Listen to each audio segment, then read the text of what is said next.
Yes bank घोटाला सामने आने के बाद एक और जो नया खुलासा हुआ वो ये कि प्रियंका गांधी वाड्रा एक बेहतरीन पेंटर भी है और उनकी चित्रकारी के सबसे बड़े फैन हैं यस बैंक के को फाउंडर राणा कपूर, जो फिलहाल यस बैंक घोटाले की पूछताछ के चलते प्रवर्तन निदेशालय के शिकंजे में है। सूत्रों के मुताबिक राणा कपूर और उनका पूरा परिवार अपनी कई कंपनियों के जरिए फर्जीवाड़ों में लिप्त था और इसका सबसे सीधा और आसान तरीका ये था कि कॉरपोरेट घरानों को यस बैंक द्वारा मोटा कर्ज दिया जाता था और बदले में कपूर परिवार की इन कंपनियों को मोटी रिश्वत मिलती थी। और हमेशा की तरह यस बैंक घोटाले को लेकर भी कांग्रेस नेता राहुल गांधी ने प्रधानमंत्री नरेंद्र मोदी की सरकार पर हमला बोला था, मगर अपनी बहन प्रियंका की कलाकारी या यूं कहे कि चित्रकारी के चक्कर में वो खुद ही निशाने पर आ गए हैं। खबर आई है कि यस बैंक के संस्थापक राणा कपूर ने प्रियंका गांधी वाड्रा की पेंटिंग को 2 करोड़ रुपए में खरीदा था। ये तब की बात बताई जा रही है जब केंद्र में यूपीए की सरकार थी। फिलहाल आयकर विभाग इस बात की भी जांच कर रहा है कि दोनों के बीच कोई लिंक भी है। मामला सिर्फ पेंटिंग की खरीद बिक्री तक ही है या कुछ और भी है। खबर में अपडेट है कि कांग्रेस पार्टी ने प्रियंका गांधी और राणा कपूर के बीच हुई आर्ट डील को स्वीकार कर लिया है, लेकिन कांग्रेस नेता राशिद अल्वी उससे आगे दोनों के बीच किसी तरह के लिंक से साफ तौर पर इनकार कर रहे हैं। राशिद अल्वी ने कहा है, इससे क्या होगा?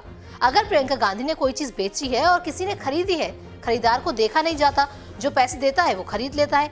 अगर मोदी जी चाहते तो मोदी जी खरीद लेते। तो क्या आप ये आरोप लगाते कि सारी सरकार प्रियंका गांधी जी चला रही है मोदी जी के जरिए, क्योंकि उन्होंने पेंटिंग खरीदी है? बीजेपी की तरफ से पार्टी के आईटी सेल के चीफ अमित मालवीय ने मोर्चा लेते हुए प्रियंका गांधी को लेकर मचे बवाल पर पूरे गांधी परिवार को ही तमाम घोटालों से जोड़ डाला है। मालवीय ने अपने ट्वीट में लिखा, भारत में हर वित्तीय अपराध का गांधी परिवार से गहरा संबंध है। विजय माल्या सोनिया गांधी के लिए फ्लाइट अपग्रेड टिकट भेजते थे और अब फरार है। राहुल ने नीरव मोदी के ब्राइडल ज्वेलरी कलेक्शन का उद्घाटन किया और अब राणा ने प्रियंका वाड्रा की पेंटिंग्स खरीदी। अब यहाँ सवाल ये उठता है कि अगर प्रियंका गांधी आर्टिस्ट है और पेंटिंग बनाती है तो उसके कद्रदान राणा कपूर अकेले तो होंगे नहीं, और लोगों ने भी तो खरीदी होगी उनकी पेंटिंग। हो सकता है करोड़ों में नहीं खरीदी हो, लेकिन लाखों में तो खरीदी ही होगी या कम से कम पैसों में ही खरीदी होगी। हो सकता है प्रियंका गांधी ने किसी बड़ी शख्सियत को अपनी पेंटिंग गिफ्ट की हो और उसने उसकी तारीफ की हो। अगर कांग्रेस की तरफ से राशिद अल्वी ये बताते कि प्रियंका गांधी की कितनी पेंटिंग बिकी और कहां-कहां उनकी प्रदर्शनी लगी, तो बीजेपी ही क्या कोई भी उन पर सवाल खड़े नहीं कर पाता।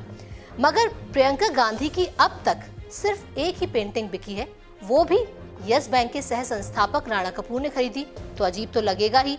खरीद की रकम भी करोड़ों में है और खरीदार खुद बैंक घोटाले का आरोपी भी। और ये डील भी उस वक्त हुई जब केंद्र में कांग्रेस की सरकार थी और यस बैंक की शुरुआत भी तब हुई जब केंद्र में कांग्रेस सरकार आ गई थी, यानी साल 2004 में।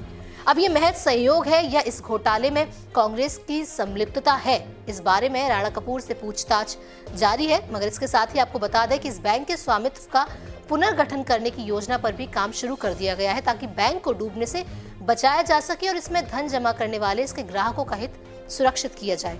आरबीआई की योजना के मसौदे के अनुसार भारतीय स्टेट बैंक यस बैंक में 49% खरीदारी का जल्द ही अधिग्रहण करेगा।